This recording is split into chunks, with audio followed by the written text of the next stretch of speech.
a pleasure to always be here for the occasion of Estonian Independence Day, and this, the 99th, makes it particularly special for me. You'll recall it wasn't long ago, a few years back, at a somewhat smaller gathering, this Estonian Independence Day. It was during the Sochi Olympics, and I had the occasion at that time to observe, unfortunately, what I thought was going to unfold as soon as those Olympics were over, which was once again a resurgence of Putin's aggression, in that case in the Ukraine, and that is exactly what we saw with the unfortunate and illegal annexation of Crimea, and of course the ongoing conflict that exists in the Donbass and the eastern Ukrainian region. This of course followed earlier incidents such as the incursion into Georgia by Putin, the aggression that took place there. And the reason I cite that is because we are now at this very special point where Estonia's independence is longer than the independence that was enjoyed between the two world wars, the original independence. And some of us hope that we were heading into, and most of all Estonians in Estonia hope we were heading into this era of normalcy, of a stable, free democracy. Of course, as we now know, we are in a very, very different era, an era where, again, thanks to Putin and his kleptocracy, the old ways of the Soviet era have returned, particularly in what they call their near abroad, and that includes the Baltics. My involvement in politics, as many of you know, is because of my Estonian roots, my Estonian history, having grown up hearing stories, which I now try to share with my son, John, who's here today. He said, this is going to be a lot more boring than the Christmas event, right? And I said, for you, maybe. He says, I'm going to go to sleep.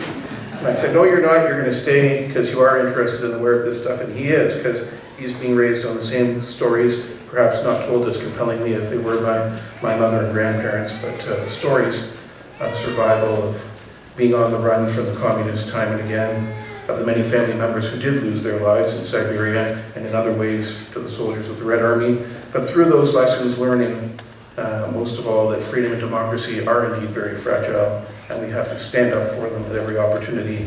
And a country like Estonia, small and fierce as it is, located where it is particularly vulnerable and must be stood up for in that way. That's why I got involved in politics. That's why I was delighted as part of Stephen Harper's government to be part of our aggressive efforts to protect and stand up for those freedoms and democracies, for the right of countries to choose their own allies and alliances, the right of countries to be like Estonia, a member of NATO, a member of the European Union, and firmly planted in the West, and to provide the appropriate sanctions and responses at such times as were necessary against Russian aggression, be it in Ukraine and otherwise. We did that. I was proud of that. I paid a small price for it.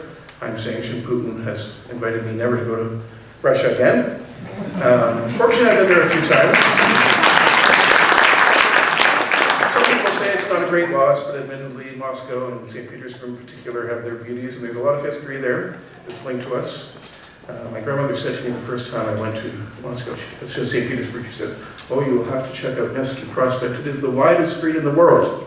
And I went there, I go, it wasn't that wide. She goes, what do you mean it wasn't that wide? I go, well, maybe for a 6-year-old from Tartu, when you went, it was very, very wide, but not that much for us in this day and age. But in any event, that small price I've paid is a much smaller price than many in my family and many others paid in lives, blood, freedom, for their standing up for Estonia, its existence, and for its freedom. And we have to stand up for that again. I want to pay tribute to the current government, and this may seem odd coming from somewhat partisan conservative as I, but particularly Chrystia Freeland, the Foreign Affairs Minister in the current government. I'm delighted that the military deployment is taking place to Latvia. I was happy to work with the Baltic ambassadors, particularly the Latvian ambassador in the development of that proposal and getting the ask to come from NATO. And I'm delighted that after some debate, the Canadian government chose to take up that invitation and that request. And the Canadian soldiers will be there as part of a critically essential element in all the Baltic countries and in Poland, showing that NATO means something, our alliances mean something. Article 5 and the commitment to defend each other in the NATO treaty means something. and that we will be there if necessary, and that an attack on the Baltics will not be an attack on 3 small countries. It will be an attack on all the countries of NATO, including Canada. And I think that's the kind of resolve we need to show.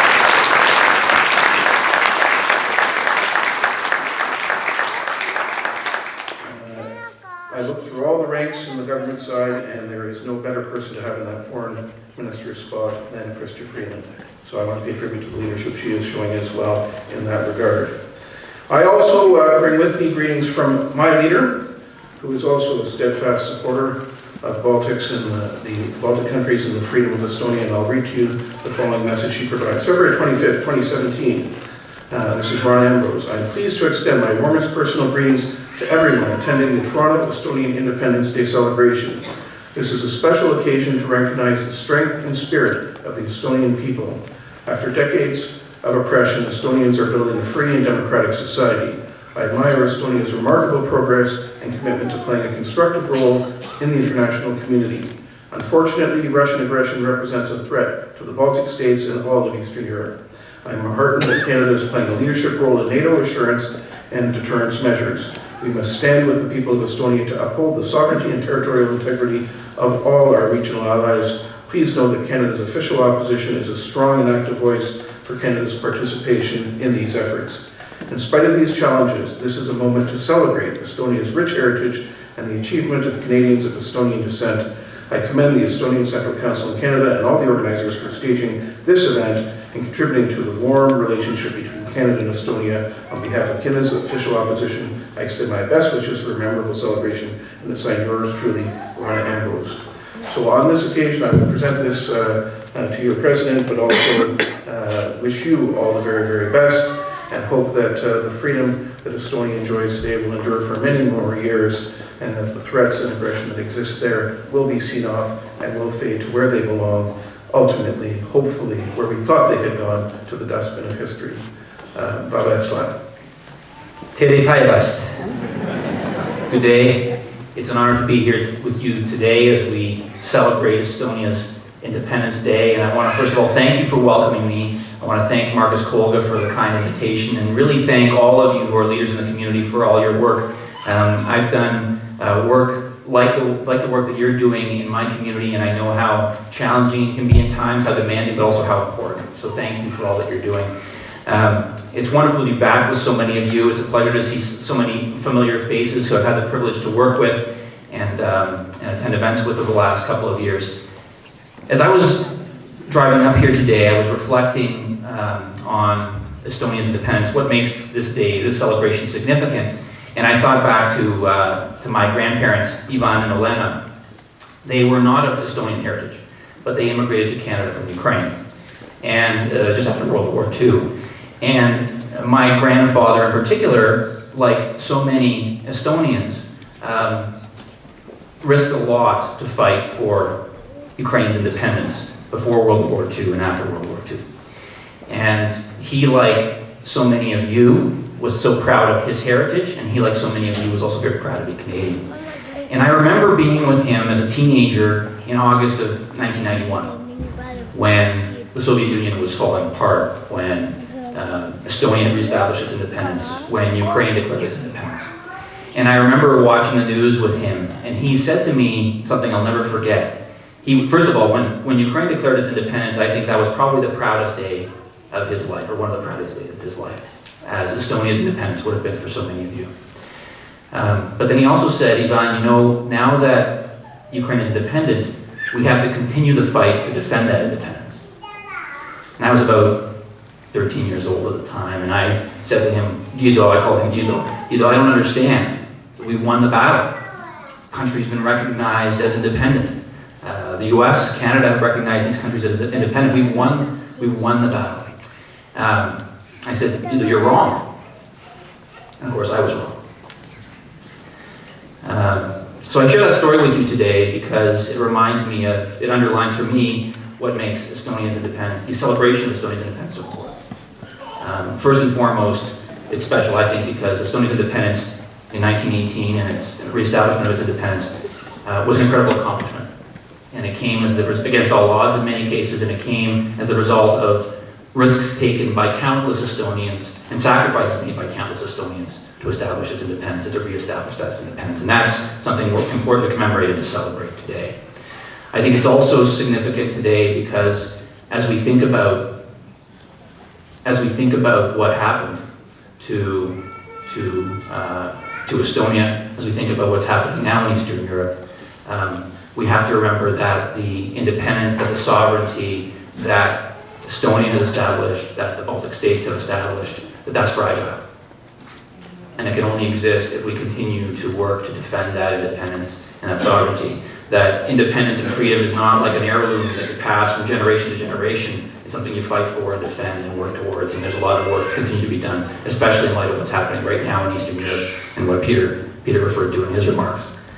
And the last thing that I want to say that makes this day significant, as I see people from the Estonian community of all ages, of all backgrounds, and as I listen to the wonderful performance by the young people here today, is this helps, I think this is a moment to reflect as a Canadian on the contributions that your community has made to our country. The Estonian community, particularly when I think about the people who come since World War II, have built wonderful facilities like this, churches.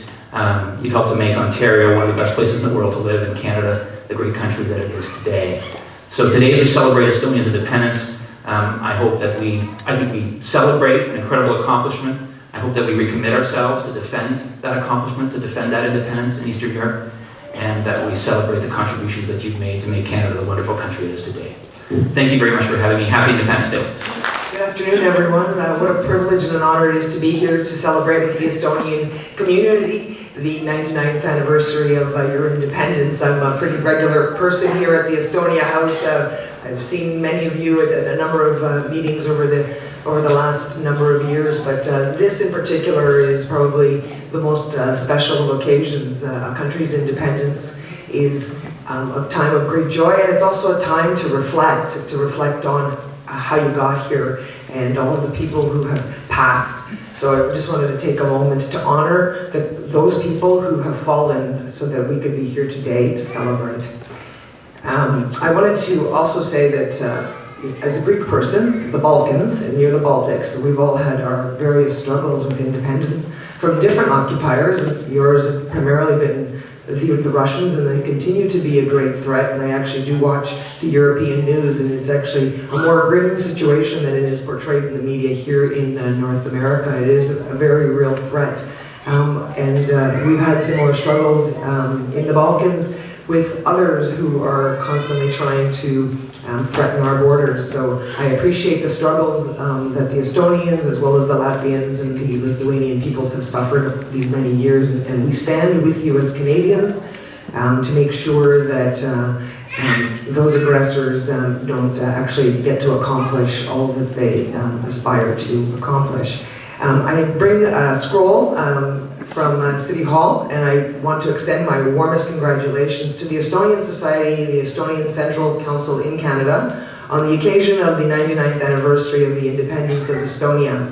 Estonia's independence is a time to acknowledge the history, achievements, and culture of your country. As you gather with family, friends, and the community to celebrate this occasion, you take pride in your heritage and reflect upon the values that we all share and treasure: peace, freedom, and democracy. And I want to give this to Marcus, the president. I want to thank him for inviting me, and I look forward to the 100th anniversary at City Hall next year for the independence.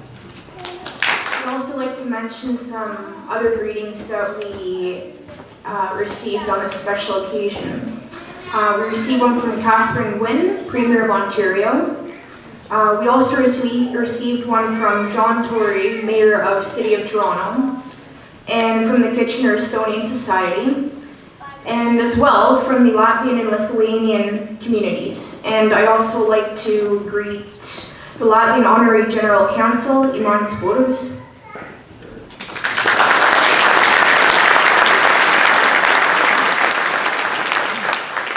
and the President of the Lithuanian Canadian Community, John Agudas. Pühakirja sõnadega. Kui issand ei ehita koda, tühja vaeva näevad siis ehitajad temaga.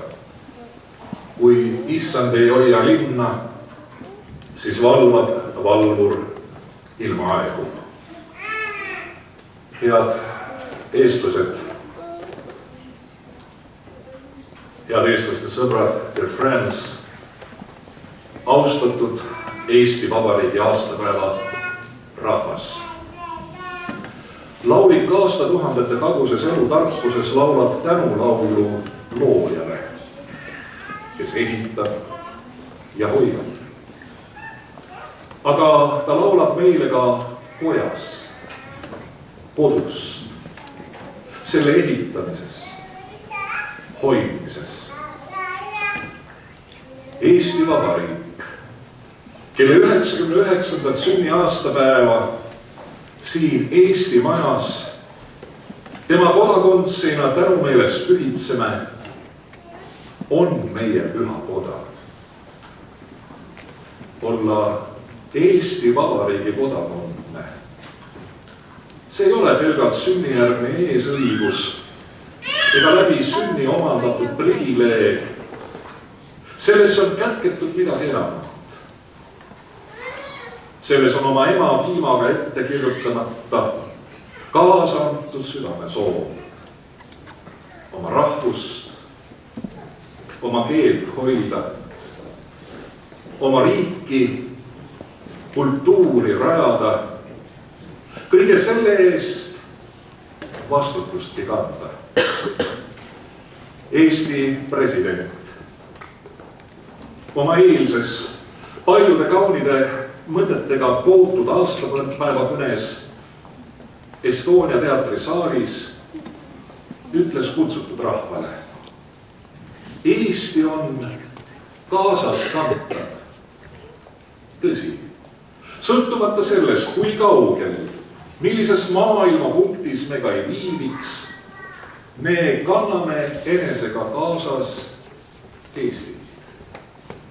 Iga eestlane, iga kodakondne, iga algaval päeval oma eluga. Meie teiega siin Torontos. Meie vaaremad ja vaarisad kristliku maailma kodakondsena rajasid Eesti Vabariigi kristlikule alusele.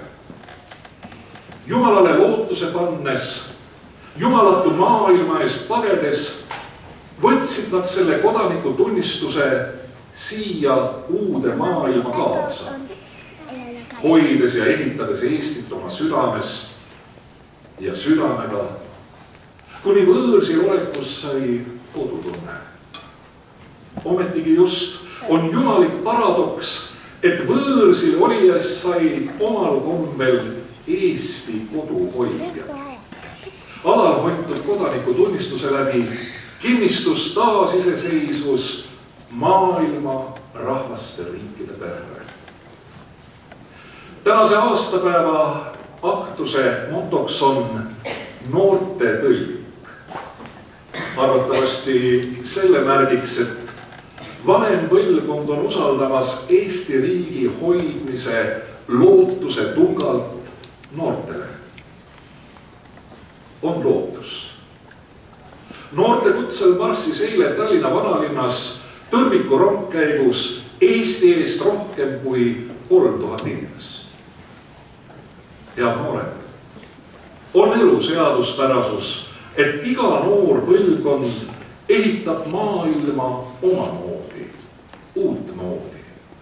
Kuid sammudes vaba Eesti tõrvikute all uue maailma poole, jääge kindlaks oma vaarvanemaile, nende poolt üle ajastute püsinud elutarkusele. Kui Jumal ei ehita koda, näevad ehitajad vaeva ilma asjata. Issand, õnnistagu Eesti Vabariiki. Issand, õnnistagu meid. Elagu Eesti Vabariik. Aamen.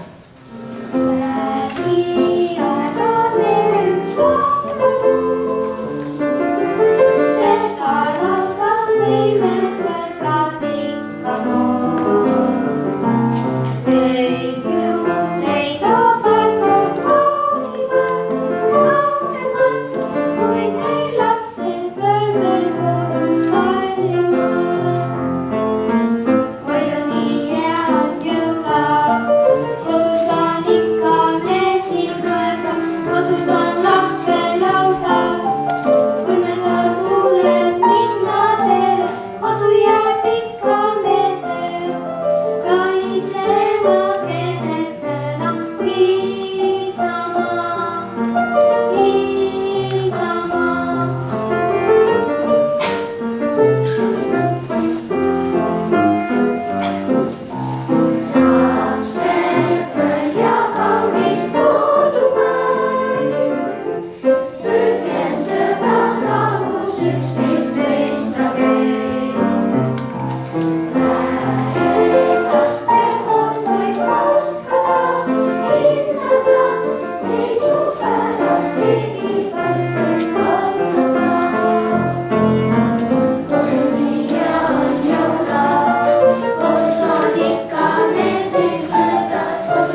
daamid ja härrad, minul on Eesti Vabariigi aastapäeva tänasel tähistamisel antud au sisse juhatada meie aktuse kõige tõsisem osa. Ma paluksin kõigile vaikse leinaseisaku ajal mõelda neile, kes on Eesti iseseisvuse mõiste ning maa ja rahva eest oma elu andnud. Mälestamise viivad läbi meie skautide ja gaidide malevate noored. Mõtleme nüüd langenuile, keda soov, tahe ning isamaa armastus rindele tõid. Neid rindele tõid, kui vaevalt oli sündinud riik, kaitsmaks rahvast ja maad. Oli sündinud riik päeval, mida tähistame täna. 20 aastat hiljem mindi rindele taas kodu kaitseks, isamaa eest, Eesti vabaduse põhimõtte eest. Hoidmaks kõrgel vabaduse lippu, Eesti lippu, mis täna meid kiibustab. Langes siis vaenlase vastu võideldes aina rohkem ja rohkem, neid langes tuhandeid. Et meie vanavanemad suudaksid leida teed vabasse randa. Siin me sündisime, siin me hüüame. Teid me täname, vanad võitlejaid, teid me mälestame.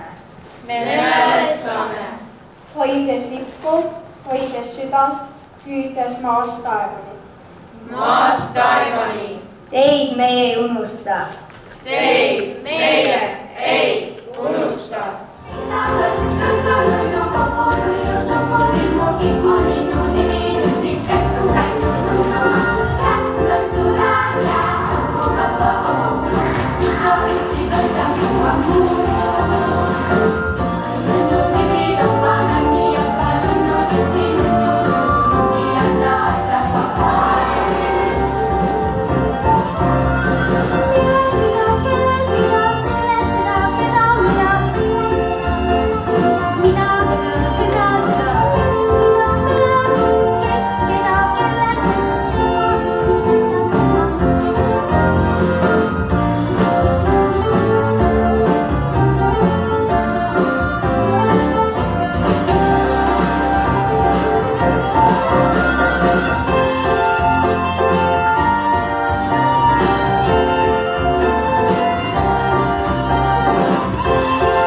really tough act to follow. I hope that my speech doesn't suck all of the joy out of that's being built up in the air from those dancers. Esteemed guests, friends, sõbrad ja kaasmaalased. Ma tänan teid ja Toronto Eesti Seltsi kutse ja suure au eest, et teiega täna korraks rääkida. Viimaste aastate jooksul olen rääkinud mitmel vabariigi aastapäeva aktusel Ühendriikides ja mujal, aga ma ei ole veel seda Torontos teinud, nii et see on suur au teiega siin täna olla. Over the past few years, our world has slid into a time of unprecedented geopolitical uncertainty. Estonia and our allies and neighbors in the Baltic Sea region and Ukraine are the focus of a vicious onslaught of psychological warfare through Russian disinformation and manipulation. Evil forces that draw inspiration from the darkest pages of an Orwellian nightmare seem to have gripped our world. Much to the joy of Vladimir Putin, the world has become dangerous, unpredictable, and volatile. No place more so than in Central Europe and the Baltic Sea region.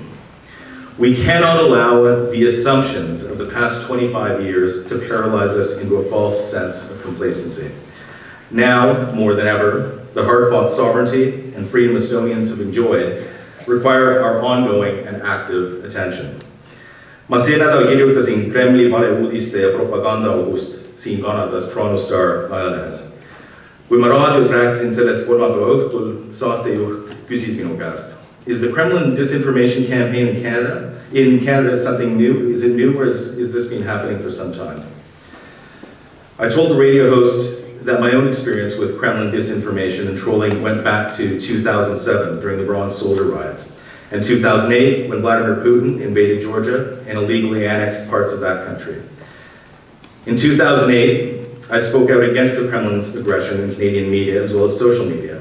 Facebook then was just emerging as a new phenomenon, and we were just testing out its capabilities as a communications platform, and so were the Kremlin's agents. In response to my position defending Georgian sovereignty, a group of pro-Russian nationalists located in Russia, the US, and right here in Canada started sending me threatening messages and hijacking the online identities of my family members in efforts to discredit me. They hijacked the identity of my grandfather, who had died just 6 months earlier and who was the focus of my documentary film, Gulag 113. With his image and name, these pro-Kremlin trolls created a false Facebook profile. The pro-Kremlin trolls then used the profile in my dead grandfather's name to publish a stream of posts that included neo-fascist slogans and other offensive pro-Kremlin content. Facebook eventually deleted the account, but their campaign against me took a much more serious turn. A few days later, I started receiving anonymous emails. They contained a picture of my home with a picture of a bomb next to it. The short text attached read, "We know where you live." As you can imagine, I was deeply concerned for my family's safety, and needless to say, federal law enforcement got involved, and much to the thanks of Peter, who got involved and helped out with that situation, the emails eventually stopped. And while that campaign was intended to intimidate me into silence, it had quite the opposite effect. Last spring, I organized the Boris Nemtsov Memorial Freedom Forum here in Toronto with Boris Nemtsov's daughter, Shana, opposition leader Vladimir Kara-Murza, who is right now recovering in New York from a second bout of poisoning, and Vladimir Putin's #1 enemy and anti-corruption crusader, Bill Browder. Just a few days after the event, I received an email from Bill. The subject line read, "You're famous in Russia." Well, when you work on human rights and democracy in Russia like I do, the last thing you ever want to get is an email from Vladimir Putin's #1 enemy with that in the subject line. Bill informed me that a member of Putin's United Russia Party had stood up in the Duma and asked the Russian Prosecutor General to open up an investigation into Vladimir Kara-Murza's and my anti-Russian activities, which in Russia is an ambiguously sort of defined crime. Furthermore, the Russian media had identified me as the mastermind behind a NATO-sponsored Canadian plot to overthrow the Putin regime. A flattering yet completely outrageous compliment. Thanks to the pressure applied by us in this room, and our brothers and sisters in the Central and Eastern European communities, our Latvian and Lithuanian brothers and sisters, and our friends who sit on both sides of the House of Commons, Chrystia Freeland, James Bazan, Peter Kent, Dean Ellison, Michael Levitt, Renelle Andrechuk, and of course, Peter. We're closer than ever to updating Canada's sanctions regime and giving the Canadian government a tool to target human rights abusers, including those who killed one of Estonia's greatest friends in Russia 2 years ago, almost to this day, Boris Nemtsov. But we need each and every one of you to keep telling your members of parliament that they need to support this important amendment. And while your advocacy is critically important, so is the thanks that you can give our members of parliament for supporting Canada's leadership in deploying troops to Latvia this spring. By doing so, Canada is demonstrating its commitment to NATO's collective defense and reassuring Latvians, Lithuanians, and Estonians that we are not alone.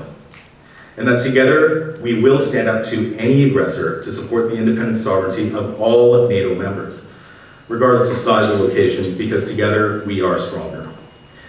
Sõbrad, see nädal ma vaatasin Eesti Televisioonis ühte saadet nimega Suud puhtaks. Saates oli 30 inimest umbes, kes arutasid, mis patriotism tähendab ja kuidas me peaks Eesti ajalugu käsitlema. Mõned ütlesid, me peaks oma seljad pöörduma minevikule ja ainult edasi vaatama. Üks osaleja pakkus välja, et me peaks vaatama nõukogude aja positiivseid aspekte. Viimasel ajal on Konstantini Pätsi panused Eesti Vabariigi loomisel rünnaku alla sattunud. Toomas Henrik Ilvese möödapääsematu kantsleri reisikulud kasutatud Eesti meedia ja poliitikute poolt, et tema panust hävitada ja mainet rikkuda. Okupatsiooni muuseumi juhatus, kes otsustas muuta muuseumi nime Vabamuks, see nädal rääkis Müürilehes, et Vabamu proovib depolitiseerida, see depoliticize, okupatsiooni teemat, kuna nõukogude ajal oli ka väga palju ilusat. Ja nende perspektiivid, kes ei kannatanud ja keda ei represseeriti okupatsiooni all, peaks ka kohal olema Vabamus. Muuseumi juhatus võib kindlasti teha nii, kuidas nad sobivad. See on privaatne muuseum ja nendel ongi see õigus. Meil, kelle esivanemad põgenesid Rootsi, Kanadasse, Austraaliasse ja Ameerikasse, on selgelt öeldud, et meie perspektiivid ja ajalugu ei ole Eesti noortele huvitavad. Tänulikult Eesti valitsuse uus koalitsioonlepingus on tingimus, et uus valitsus peab rajama uue rahvusvahelise kommunismi kuritegude keskuse Tallinna. Sellest võib ka korralik muuseum, sellest võib korraliku muuseumi teha, mis toob korraliku tähelepanu paguluseestluskonna kannatustele ja samal ajal nõukogude repressioonidele. Kui teil on kontakt Eesti valitsusega ehk Riigikogu liikmetega, ma paluks, et te tuleksite seda neile meelde ja andke oma toetus sellele. Ma lisaks, et täna hommikul ma sain e-maili Toomas Hiiu käest, kes on Eesti Mäluinstituudi esimees ja tema rääkis, et nad juba rajavad seda muuseumi tänu Eesti justiitsministrile Urmas Reinsalule ja rahad on pandud kõrvale sellele. Kallid sõbrad, viimaks. Meie oma kogukonnas on ka suured muudatused tulemas, mis vajavad meie koostööd ja solidaarsust. Meie kogukonna liikmed nagu Raivo Remmel, kes on aastaid vabatahtlikult aitanud Eestimaa tulevikku selgitada, on igate moodi ära teeninud meie kogukonna tänu. Samuti need vabatahtlikud, kes on Eestimaa sõbrad ja koristavad ja parandavad seda maja, on suurepäraselt meie tänu ka väärinud. Tänu Tartu College'ile, Eesti Sihtkapitalile, pangale ja Toomas Kütile, kelle visioon on rajanud uusi võimalusi, mis annavad uut lootust meie kogukonna tulevikule, et oleks koht ja katus olemas meie tuleviku tegevuse jaoks. Aga nende uutel võimalustel on ka vaja koosneda meie terve kogukonna vajadusi, ideid ja mõtteid. See tähendab, need Eesti kooli õpetajad, kes oma aega annetavad ja meie noortel, et meil noortel oleks olemas eesti keel ja meel. Emad ja isad, kelle lapsed täidavad neid saali ja tube siin majas vähemalt kord nädalas. Need noored, kes õpivad gaidide, skautide ja hundude vabatahtliku juhtide käest ja muidugi need, kes rahvatantsu õpetavad ja õpivad ja ka koorilauljad. Me võime väga uhked olla meie kogukonna saavutustest. Meie laagrid ja koolid, skaudid ja gaidid on viimaste aegadel kasvanud. tänu Piret Noorhanile meie kultuurielu Tartu College'is on täis energiat. Metsa ülikool Maimon Mölderi ja Toomas Meriloo juhtimisel pühitseb 50 aastat ja Toronto Eesti Selts planeerib suurt Eesti Vabariigi 100 peo järgmiseks aastaks ja Aken teeb kriitilist tööd meie kultuuriajalooga. Oleme uhked meie ühiste saavutustest. Austame ja mäletame neid, kes on rajanud meie kogukonda ja kõiki neid, kes toetavad, aitavad ja hoiavad eestlust siin Kanadas. Meil on palju põnevat ees, millest me võime rõõmsad ja väga uhked olla. Elagu Eesti kogukond Kanadas ja elagu Eesti Vabariik. Ladies and gentlemen, every year, probably during Independence Day celebrations or during this time, the Estonian Central Council honors those people who have made a substantial contribution to the community here to keep it vibrant and alive, or also to our homeland in one way or another. So this year, once more, as a result of suggestions and proposals coming in from the community at large to the Estonian Central Council Executive, we honor 3 people here today, and from a total of 5, right? Yes. 3 people who are here today, and we will call them up as I read the motivation for them being chosen. Erika Ülle Kessa, kauaaegne Toronto Eesti Seltsi täienduskoolide õpetaja erinevates vanuseklassides, aidates kasvatada aktiivset eestlaste järelkasvu, kelleta kogukond ei püsiks. Eve Järve, Toronto Eesti Seltsi täienduskooli õpetaja ligi 25 aastat ja paralleelselt õpetanud pea 10 aastat Toronto Eesti Seltsi lasteaias, aidates nii säilitada keele ja kultuuri huvi meie kogukonna kõige noorematele. Uno Roose, tegelenud viimase 25 aasta jooksul aktiivselt Eesti kogukonna liikmete Kanadas elulugude filmimise, toimetamise ja arhiveerimisega ning kultuuripärandi seltsi liikmena paljude aastate jooksul jäädvustanud Tartu College'is toimunud loenguid ja muid üritusi, säilitades neid tulevastele põlvedele. Nii et proua Kessa, proua Järve ja härra Roose, palun.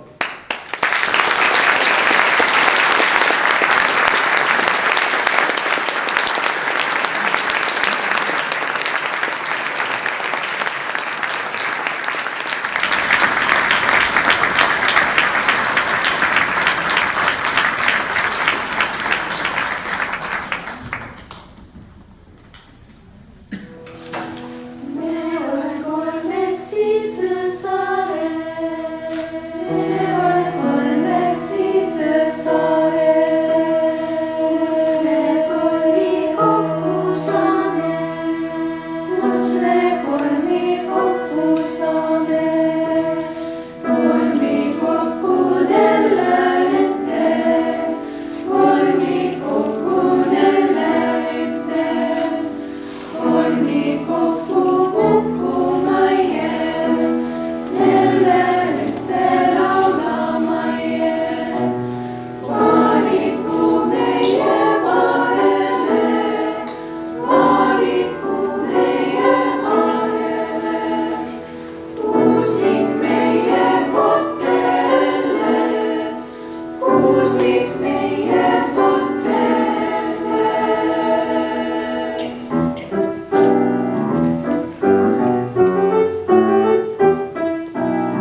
The Estonian Armed Forces, I think I'm not wrong when I say that the Estonian Armed Forces have participated in every single ratified NATO military operation on a mission from the start of their becoming NATO members. Estonia becoming NATO members. They even participated before that.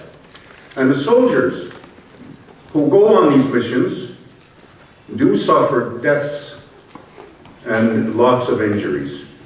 Wounded soldiers coming back to the homeland, there are many of them. To help them on their missions, a group of Toronto women have organized, through our supplementary school children, support in terms of gifts, cards, and whatnot, to boost the morale of these soldiers as they are in Afghanistan and in other places. And this has certainly been appreciated by the Defense Ministry in Estonia. I would like to call these women, I'm being politically correct and saying women rather than ladies. Ladies they are anyway. These women, they're not all here, but 4 of them are here. And the women that the Estonian Defense Ministry is recognizing are the following.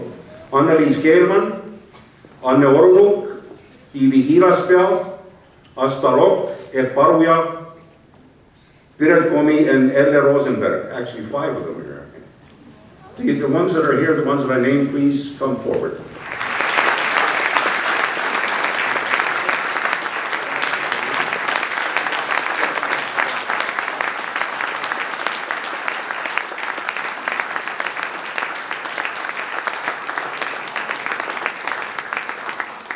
I know that our soldiers also appreciate perhaps watching a soccer game on a wide screen in the bases that they are at in Afghanistan or elsewhere. That certainly brings them satisfaction.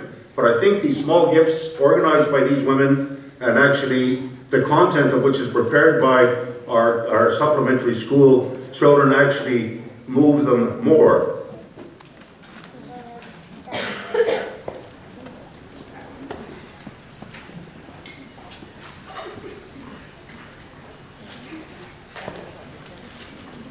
Thank you.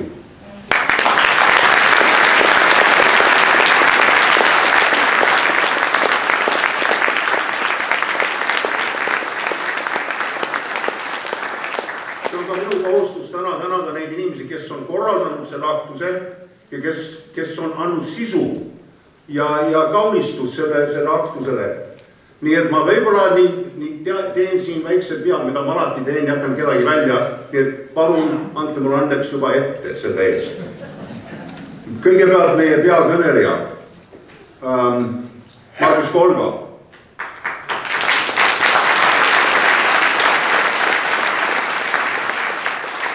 Ta ütles võrdmisi otsekoheselt ja selgelt, mis tal südames on.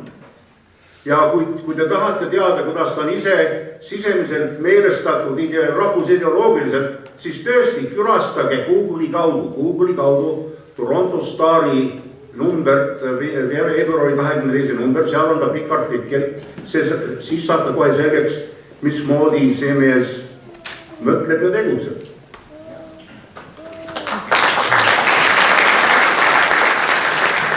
Õpetaja Kalle Kadakas, ma usun, et Kalle, sinu sõnad võisid olla tead kuskil vabariigi aastapäeva aktusel. Sa lõpupoole ütlesid aamen, see läks nii kiiresti mööda, me tõesti nautisime, kui hästi sina oskad väljendada neid mõtteid ja mis meil südames on. Aitäh selle eest. Tänane sisu oli meil rohkelt kaunistatud muusika poolt, igast tasemest, mudilastest kuni peaaegu elukutselisi lauljateni. Ja esialgu ma tahaksin tänada kõik neid koore ja orkestrit.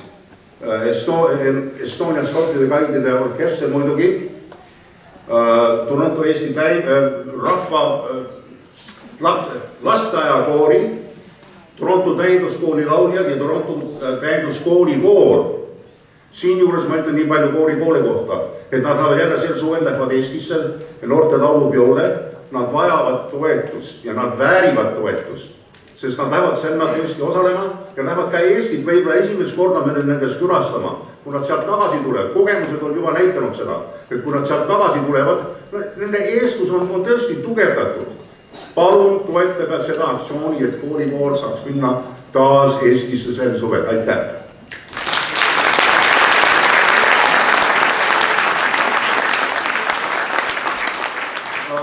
Siis soliste.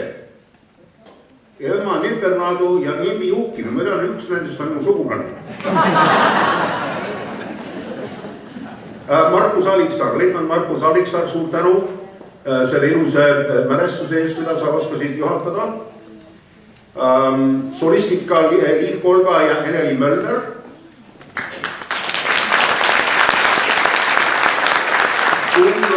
Kumla noored mudilased rahvatantsijad.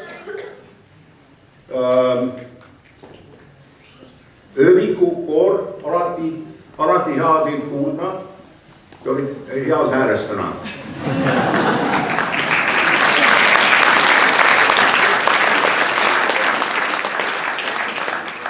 Ja muidugi väga tähtis on, et kes neid koore treenib ja siin ka juhatab ja aitab neid esinemisi kaasa.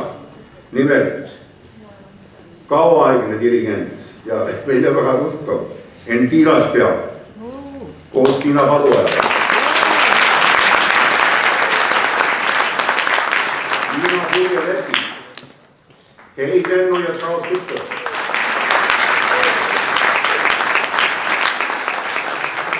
Liive Kitask ja Liina Jõgi.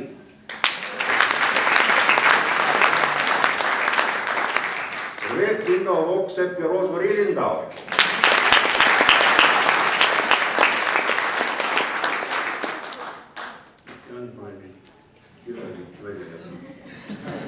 Keegi juurde mulle meelde tuletada. Kes? Ei, no.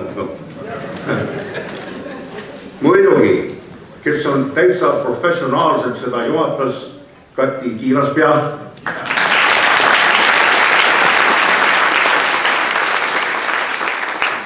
Ja lõpuks see, kes vastutab kõik selle ees, Anneliis Keelman, suur tänu.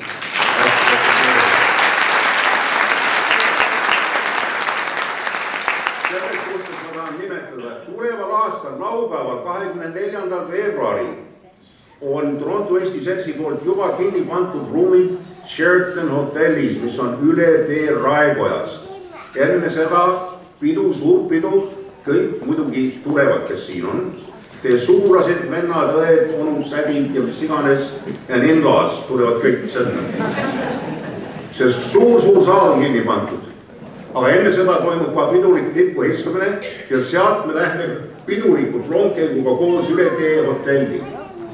Ja seal on perekondlik olemine, pidu, kus me püüdsime 100 aastat ise olemist, vähemalt ei juure, läbi häid aastaid ja ka paha aastaid, 100 aastat Eesti sünnipäeva. Palun tulge sinna. Mis ma pidin veel ütlema? Jaa, saal on ehitud lippude poolt, kõik korrektsioonikel on oma lipud. Palun tule vastu kaasa tooge, muidugi ka Eesti lipud. Sellega me dekoreerime seda hotellis ja anname selle umbes sama pildi, nagu oli esimese resto. Nii. Mida kaugemale, mida rohkem eemaldab see ajastu 99 aastat tagasi meid sellest ajast, seda ähmasemaks muutuvad need sündmused meie mälus. Ja võib-olla seda kaugem on ka emotsionaalsed see, mis toimus 99 aastat tagasi meile. Aga miks pärast on ikka vabariigi aastapäeva pühitsemine, see mõte vabadusest iseseisvust meil tähtis, sest mõiste, vabadus ja iseseisvus on osas selle, kes meie oleme. See on osa meie identiteedist. See on osa sellest, mis paneb meil tegutsema meie tuleviku elujõulisusele. Sellepärast on tähtis meil meelde tuletada ja kui mitte vabariigi aastapäeval, siis millal? Iga päev seda ei tee. Aga vähemalt vabariigi aastapäeval me saame pühendada oma mõtteid ja oma süda selle momendile 99 aastat tagasi. Kui tähtis, kui habras, kui kallis, aga siiski habras on vabadus ja iseseisvus meile. Me kuulsime neid sõnu Margus Korba käest, mis olukord Balti riigid veel on geopoliitiliselt. Tähistame seda päeva, võtame seda rõõmuga ja ka tõsiselt. Ma tänan kõiki, kes on täna siia tulnud. Me läheme kõik üle tee vastuvõttele. Vastuvõtt on korraldatud korporatsioon Sakala poolt, Eesti Üliõpilaste Seltsi poolt, sponsoreeritud Toronto Eesti Seltsi, peakonsulaadi, EKL-u. Kelle veel? Nende poolt, kõik on teretulnud sinna. Esialgu, mitte paaniliselt sinna minna, lapsed ja naised enne. Ja siis mehed võivad sellele järgi minna, aga palun vastuvõtule.